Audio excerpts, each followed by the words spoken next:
National Hurling League, is the structure no longer fit for purpose? Given the short turnaround into a round-robin-based championship, is the current format of the Allianz Hurling League fit for purpose? Or would a return to the previous structure prevent a repeat of this year's underwhelming final round of group games? The group stages of the 2022 National Hurling League culminated with a whimper. In truth, the small ball was overshadowed by the Football League's penultimate round on Sunday afternoon. Recommended. 1/5. UFC Fight Night 204. Paddy Pimblett says he will be bigger than Conor McGregor as he targets fight at. Read more. Recommended by. In Division 1A, both semi-final spots were already wrapped up before a ball was pucked in the final round of games. All that was left to be decided was the bottom spot, with Limerick's facile 24-point win over Offaly a mere procession, ensuring the faithful county would contest the relegation playoff.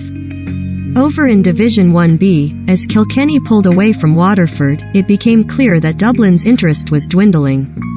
Tipperary, Antrim and Louth already had nothing to play for on the final weekend. Was there a lack of jeopardy for Limerick? John Keeley admitted the campaign was disappointing. Looking at the results, the 5 matches could not have gone much worse for the treaty. The impact of those results?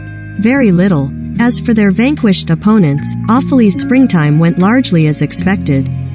They were competitive for periods in some games, but they were always out of their depth. Swimming with the Sharks, the faithful county lost all 5 games by a combined 83 points. Michael Fennelly's charges had made real progress in 2021 with Division 2A and Christy Ring Cup titles. Was a softer landing spot needed? The previous structure. After the 2019 season, the GAA discarded with a tiered Division 1 model. Up to that point, the top 6 teams entered Division 1A, with the next 6 sitting in Division 1B. There was a promotion and relegation system between the two, with both groups feeding into a knockout phase. The GAA elected to change it up, with then GAA President John Horan stating the top teams in Division 1B were at an advantage ahead of the summer. It was felt the winners of the All-Ireland were coming out of 1B and 1A seemed to be extremely competitive, and there was a feeling there that it wasn't giving managers an opportunity to actually play players in a developmental manner because results were key, particularly in 1A, even in 1B because we're all trying to get out of it, said Horan.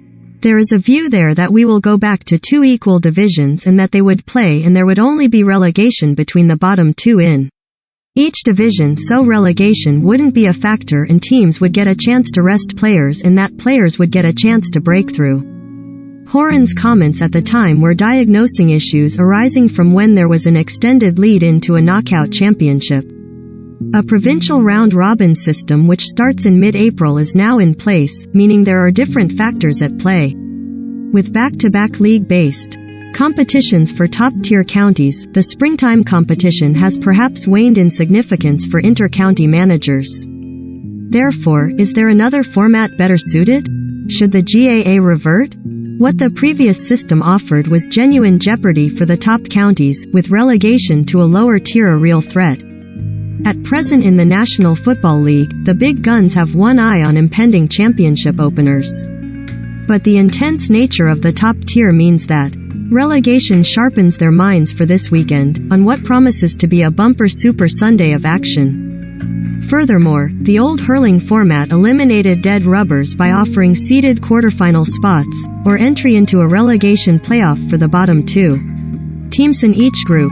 And crucially, there were viable pathways for teams promoted from Division 2A to establish themselves in the top tier, rather getting fed to the Lions. The 2022 National Hurling League will not live long in the memory. And the underwhelming final weekend ought to provoke a change.